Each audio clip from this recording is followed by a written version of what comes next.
பிரியமானவர்களே, ஒரு மாதத்தின் கடைசி நாளுக்குள்ளே வந்துட்டோம். கொஞ்சம் திரும்பி பாருங்க. இப்போ தான் 1ஆம் தேதி வந்த மாதிரி இருந்துச்சு, கடைசி நாள் வந்துட்டு. இப்போ தான் ஜனவரி 1 வந்த மாதிரி இருந்துட்டு, இப்பொழுது பாரு அதிகமாக அதுக்குள்ளே 4 மாதம் முடிய போகிறது. நாட்கள் வேகமாக ஓடிக்கொண்டிருக்கிறது. ஆனால் ஒவ்வொரு நாளும் அப்படி கிருபை நம்மை தாங்குகிறது. நீங்கள் யோசித்து பார்த்தா இந்த வருஷத்தில் எத்தனை பிரச்சனை, போராட்டம், நெருக்க வந்தாலும் நீங்கள் கூப்பிட்ட போதெல்லாம் பதில் கொடுத்தார். தட்டின பொழுது கதவை திறந்தார். தேடின பொழுது உங்களுக்கு பதில் கொடுத்தார், இல்லை வாக்கு கொடுத்தபடி. அப்போ ஆண்டவரை துதிக்கணும். ஆண்டவரை ஒரு மாதத்தை கடந்து வர கிருபை கொடுத்தீங்க, அதற்காக உங்களுக்கு ஸ்தோத்திரம். எனக்கு நல்லவராக, என் குடும்பத்துக்கு நீங்கள் போதுமானவராக இருந்தீங்க, நன்றி. ஆண்டவரை முதல்ல ஸ்தோத்தரிக்கணும், நன்றி சொல்லணும். அப்புறம் இந்த நாளுக்கு ஆண்டவர் என்ன வார்த்தை வைத்திருக்கிறார்? 147 சங்கீதம் 14வது வசனத்தில் ஆண்டவருடைய வார்த்தை சொல்லுகிறாரு, கர்த்தர் உன் எல்லைகளை சமாதானம் உள்ளவைகளாக்கி உச்சிரமான கோதுமையினால் உன்னை திருப்தியாக்குகிறார். உன்னுடைய எல்லைகளை சமாதானம் உள்ளதாக்கி திருப்தியாக்குகிறார். உன்னுடைய எல்லை என்னது? உங்களுடைய ஃபேமிலி ஒரு எல்லை. நீங்கள் வேலை செய்கிற இடம் ஒரு எல்லை. பிஸ்னஸ் செய்தீங்கன்னா பிஸ்னஸ் செய்கிற இடம் ஒரு எல்லை. ஊழியம் செய்தீங்கன்னா ஊழியம் செய்கிற இடம் ஒரு எல்லை. அப்போ நாம் சம்பந்தப்பட்ட அந்த காரியங்களில் சமாதானம் ஆண்டவர் அருள்வாராம்.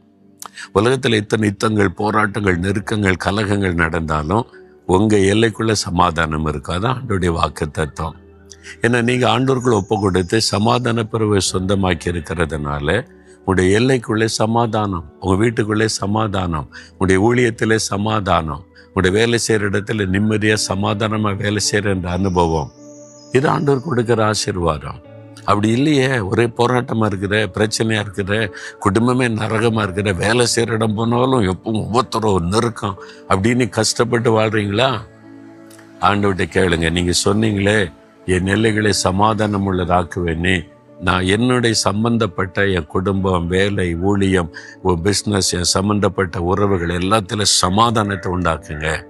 நீங்கள் சமாதான பிரபுவம் என் கூட இருக்கீங்கள, என் எல்லைகளை சமாதானம் ஆக்குங்கன்னு சொல்லி பாருங்க, மாற்றம் வரும்.